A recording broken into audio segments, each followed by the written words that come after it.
recognize my colleagues who join me. Councilmember Melissa Mark-Viverito of Manhattan and the Bronx, Councilmember Tish James of Brooklyn, the chair of our Finance Committee, David Wetrin, Helen Quinn, Helen Sears, also of Peter Malone of Queens, Miguel Martinez, who our practical backup of Northern Manhattan. We've got Robert Jackson, also of Northern Manhattan, Leroy Comrie of Queens, Gail Brewer of Manhattan, and Dan Garadnik of Manhattan. And the Maria. And Maria Baez of the Bronx, and Maria Arroyo, also of the Bronx. I also want to recognize Eugene Rushnoff of Nyberg, Learner Common Cause, and Dick Dady of Citizens Union, who we seem to have gotten cheers from all of you. Thank you for being here with us today. I'm here today joined also by Councilmember Lou Fidler of Brooklyn, and Councilmember Dr. Matthew Eugene of Brooklyn, and Councilmember Mike McMahon of Staten Island.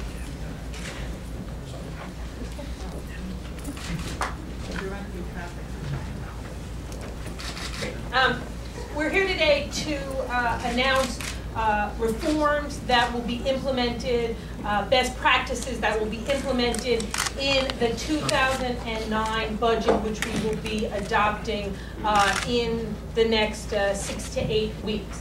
Let me first start by describing, you've gotten a handout that lists about the 12 to 14 different reforms that are going to be put in place.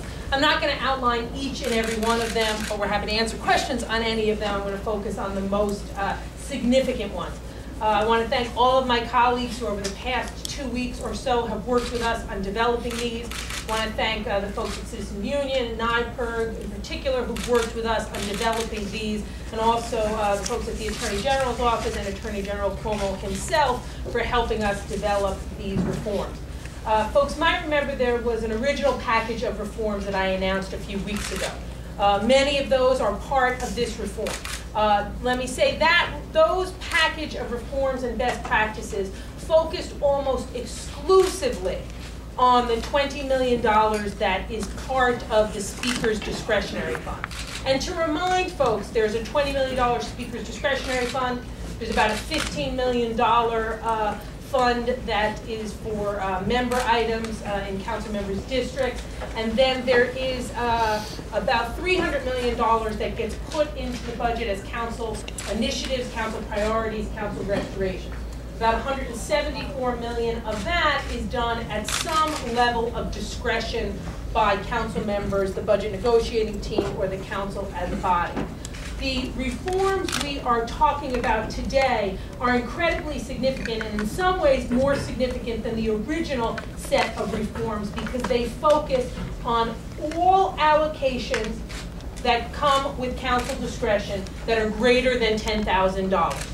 So any allocation over $10,000, whether it comes from the Speaker's discretionary fund, the member items, or from initiatives that have council discretion. So we're talking over $200 million. Any of those will now go through a significantly increased vetting process, a pre-clearance process. What this means is that any grant which the council seeks to put into the budget at their discretion, we will, working with the Mayor's Office of Contracts, have a pre-clearance process. What that means is that all of those organizations will go through a process that says they are in fact legitimate not-for-profit organizations. And they are organizations which have the capacity to conduct the work the council is seeking them to conduct, whether that's youth services, aging, immigration assistance. What this means is that all grants over $10,000 to nonprofit organizations, we will have a level of assurance that after they go through this pre-clearance vetting process, that they have met a standard of ethics, they have met a standard of business integrity, and they have demonstrated a capacity to do the work we are seeking that they do on behalf of New Yorkers. I think, and I think I speak for all my colleagues, and I thank Oliver Capel for joining us because we did the introduction. I think I speak for all of my colleagues when I say that is a very significant step forward in the budget process. It is a level of review that no other, I believe, legislative body in the country has as it relates to putting discretionary items into the budget. This is a much larger amount of money than we had originally talked about in the original reform proposals. Two, we are going to an even greater extent, be redoing Schedule C, the document which lists all of the discretionary items.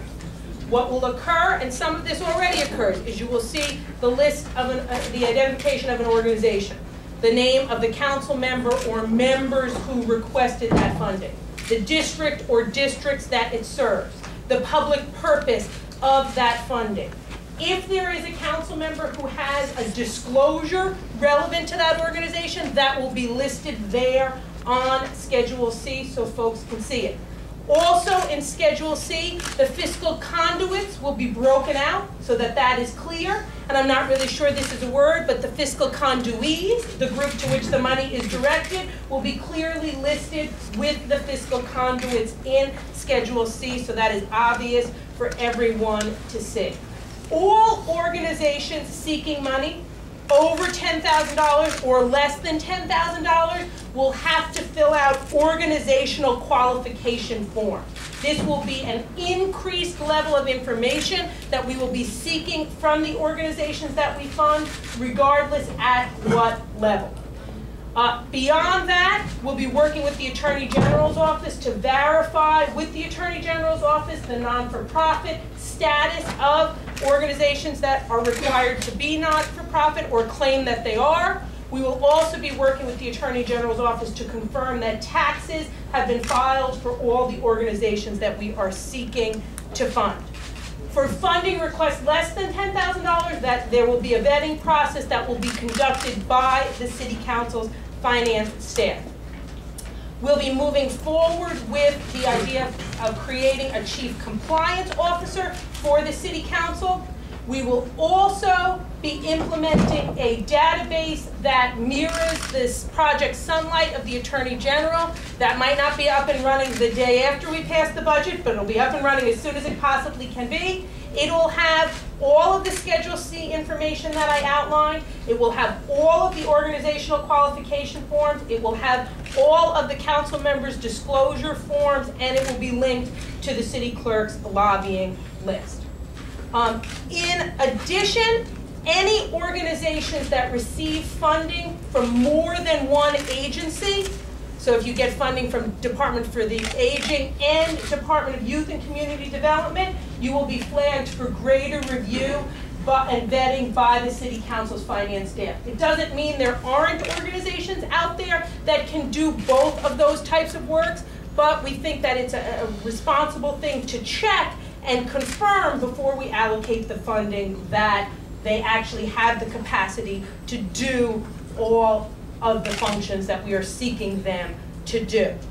In addition, Schedule C will be made available to the press, to the public, to the council members at least 24 hours before the budget is voted on in June.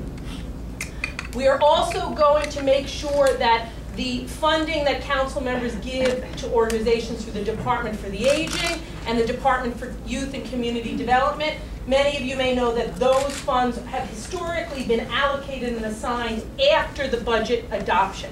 Those will be listed and assigned at budget adoption and will be seen in Schedule C. Now, our goal and our hope here is to also increase the amount of designations relevant to the initiatives that we do in the budget process. But there will continue to be designations that happen after the budget process. What will happen in that case is a continuation of the practice we began this winter, where any money that gets designated after adoption will be voted on publicly at a resolution voted on by the Finance Committee, then voted on by the full City Council, and then Schedule C will be updated on the website that I mentioned.